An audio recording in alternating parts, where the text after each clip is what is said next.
The chipped mug warmed my hands, the lukewarm tea doing little to soothe the icy knot in my stomach. Another fight with Mark. Another night spent staring at the ceiling, the rhythmic tick-tock of the clock amplifying the silence between us. It had started, as most of our arguments did, with a seemingly insignificant detail, a misplaced car key this time.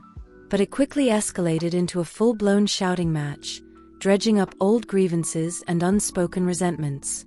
He accused me of being too preoccupied with my writing, of neglecting him and the house. I countered with his long hours at the office, his detachment, the way he seemed to only notice me when something was wrong. 44 years old, and we were still doing this. The exhaustion was palpable, a heavy weight settling on my chest. I finally drifted off around 3, my eyes heavy with the weight of frustration and the underlying ache of familiarity.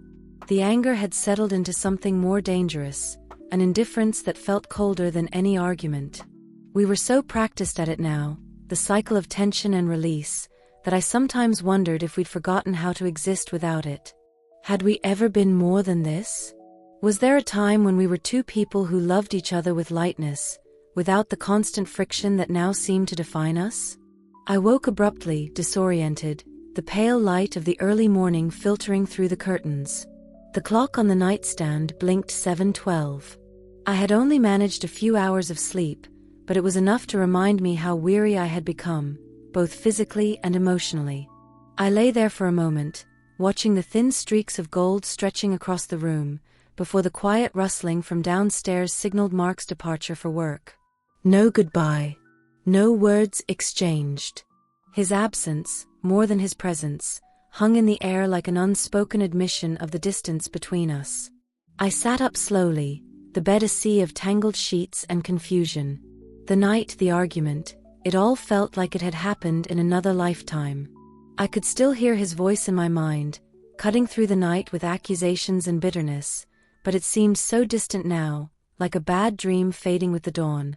My thoughts drifted toward the kitchen, the scene of our final exchange, and as I moved toward the stairs, a small detail caught my eye, a red rose, its stem wrapped in a napkin, sitting quietly on the counter. It was an odd, almost mechanical gesture, one that had become a ritual in our marriage. An apology without words, a symbol of the fragile truce that would follow every fight. The flower, its deep crimson petals soft to the touch, seemed to hold more weight than any of the apologies Mark had offered in recent years. I reached out for it, running my fingers over the smooth surface, and for a fleeting moment, I almost allowed myself to feel grateful for the effort. Almost. But the familiar pang of guilt washed over me, as it always did when these rituals repeated themselves. I felt it now, gnawing at me from the inside out, an ache that had nothing to do with the argument, but everything to do with the silent understanding that this was just another temporary fix. Another moment of false peace before the inevitable next clash. And deep down, I wasn't sure which part of me hated that more, the repetition of it all or the gnawing ever-present fear that neither of us knew how to break free from it. I glanced toward the window, the sunlight now flooding the room, and for the first time in weeks, the brightness seemed almost foreign. It felt too harsh, too real for a morning that was meant to be quiet, to slip by unnoticed. I couldn't shake the feeling that time was moving too fast, that life was happening in some other dimension, while I remained suspended in this endless cycle of conflict and half-hearted reconciliation. I shook off the thought and set the rose aside, opting to focus on something, anything else. I moved to the bathroom, the sound of the water splashing into the sink filling the quiet. The mundane tasks of the morning, brushing my teeth, washing my face, combing my hair, offered no comfort, but they were the only things I had to anchor myself in a day that felt strangely unmoored. My mind wandered again, as it often did, to my writing. There had been no time for it lately, no space in my head where words could form without the weight of Mark's disappointment and the ever-present expectation of perfection that seemed to hover between us. Once upon a time, writing had been my escape, my release from the noise of life. But now, it felt more like an obligation. Each word I typed was heavy, filled with guilt for not being present in the ways I should have been, for not being the wife Mark needed, the woman he had married. I could hear his words in my mind, his criticisms of my priorities, his feelings of neglect. And the worst part? He wasn't entirely wrong. The cycle we'd found ourselves in, fighting, reconciling, repeating, had dulled something in me. The spark I had once felt when we first met, the excitement of our shared dreams, had faded over the years. I didn't know when it had happened, but somewhere along the way, we had stopped truly listening to each other, stopped caring about the things that had once bound us together. Instead, we had built walls, small ones at first, but now they were towering structures that neither of us knew how to dismantle. After my shower, I made coffee, the strong aroma filling the air, but it did little to cut through the haze of my thoughts.